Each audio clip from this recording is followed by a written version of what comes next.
Joining us now in the studio in Jerusalem is attorney Nitsana Darshan Leitner, president of Shurat Hadin. Shalom. Hi, Yoni.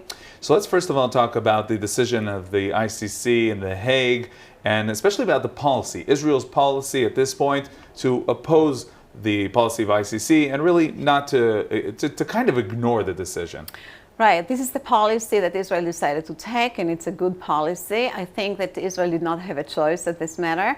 We all know that the ICC, in the end of the day, is a political organization, and it's very, very biased against Israel. And if Israel would play to his hands, they will have to accept any ruling that the court will have, which will be against the state of Israel. But isn't there a fear that the ICC could now say, here, Israel has no answers. It's a proof that Israel really is in a problematic situation. You're right. So this is why we are entering the case. We in Shurat Hadin cannot leave it open, and we're going to submit all the evidence against the Palestinians, all the damages that happened to the Israeli victims. We'll manage the war, but not on behalf of the state of Israel. But as you're saying, it's a political decision.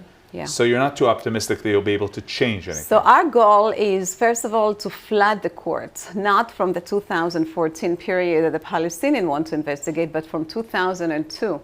And when you bring all the suicide bombings and the drive-by shooting and the ambushes and the shooting missiles towards Israel from thousands of missiles every day, this is crimes against humanity that the court doesn't want to dive into, but they will not have a choice. So maybe by flooding the court itself will deter from going and pursuing the crimes. And maybe will deter the Palestinian Authority itself, because the courts say they will investigate Israel, they will investigate Hamas, but they will not investigate the Palestinian Authority. The Palestinian Authority is immune, the one that actually brought the court to start the investigation. So we want to say, nah, we want the Palestinian Authority be in the court, be investigated, and perhaps Mahmoud Abbas and Rami Hamdallah and Jibril Abdul, all those who encourage the court to go after Israel will get cold feet and will have to stop it. Let's talk about your war against terror, and you're doing this, of course, in the banks, basically, attacking the terror money. We see all the headlines about the successes of your organization, but is the money really being transferred? Is the money really being taken away from these terrorist organizations? Yes, so far we won $2 billion in judgments, and we are able to collect $300 million. Practically speaking, where is this money coming from? Yeah, it's coming from Iran. When you put third-party liens on its assets, they have a bank account, they have a building that they own, they have stock portfolio that they have. We are able to take our judgments and to seize this money, these assets, by asserting a lien. The same with the Palestinian Authority. The Palestinian Authority, once you get a judgment against it, you put a lien on the tax money that Israel collects for them, and you can get your money. Also, where is the money going? That's very interesting. The money is going to the victims. All these victims that filed these specific cases are receiving compensations. And sometimes your defendant is settling the case, especially when it's bank that does not want to pursue all the way until the end and might lose. They settle the cases, they compromise. The Palestinian Authority itself sometimes compromise when they understand that their back is to the wall and they don't have a choice. They come and compromise. Do you feel that it's an efficient tool to deter terrorism, or mainly something that, to bring to justice? Like, do you feel that organizations are rethinking when they see your actions? Yeah, so perhaps the terror organizations themselves do not rethink, and it doesn't deter them. But it does affect their ability to receive money.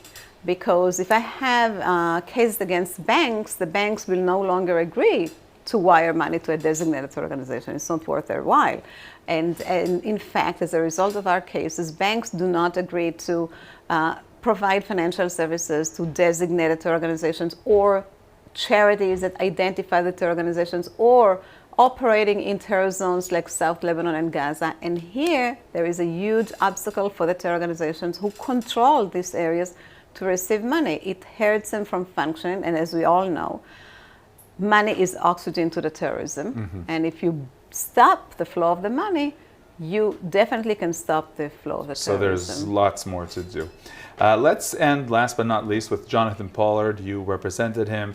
We remember the excitement of the days when he's coming back, and now it's already a routine to see him here and there. Yes. What can you tell us about his Yes, days it's now? great. Is It's, living almost like a regular day-to-day It's in Israel. amazing. It's a miracle. It's a miracle to see Jonathan Pollard here with us in Jerusalem, walking around, going to Yom Ha'atzmaut celebration and Yom Zikaron celebration, and even bringing a Sefer Torah to Yosef Tomb.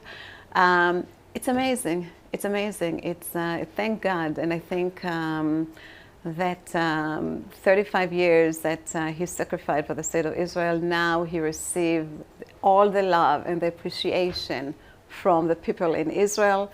And some would think that he would go into hiding or try to be, private. Not at all. He's trying to be a private but person. he does feel like he's accepting this.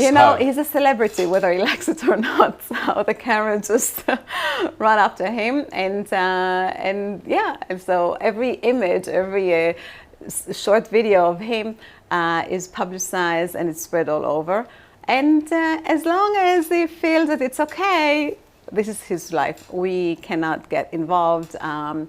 He's doing great. He's still fighting for Esther's, his wife, health. But God willing, they will, live long years, and we'll be entitled to see him everywhere, not only in Jerusalem, all over the country. Okay, Attorney Nitsana Darshan Leitner, President of Shurat Hadin. Thank you very much. My pleasure.